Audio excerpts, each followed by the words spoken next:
Asian indoor athletics চ্যাম্পিয়নশিপের semifinal নিশ্চিত করে ফেলেছেন ইমরানুর রহমান।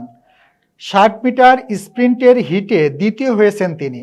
শুক্রবার চীনের তিয়ানজিন শহরে অনুষ্ঠিত এই প্রতিযোগিতার হিটে ৬.৭৩ সেকেন্ড সময় নিয়েছেন ইমরানুর।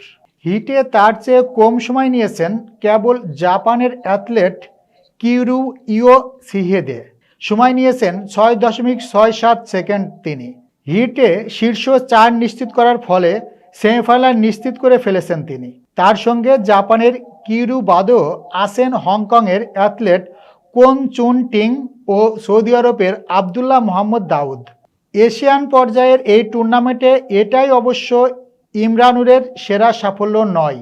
২০২৩ সালে এই প্রতিযোগিতাতেই সোনা জিতেছিলেন তিনি। এমন সাফল্য এশিয়ান পর্যায়ে অর্জন করতে পারেননি আর কোনো বাংলাদেশি। ২০২৪ সালে অবশ্য ৬০ মিটার স্প্রিন্টে তিনি চতুর্থ হয়ে প্রতিযোগিতা শেষ করেছিলেন। হারানো সেই মুকুট পুনরুদ্ধারের মিশন নিয়ে আজ তিনি নামবেন লড়াইয়ে।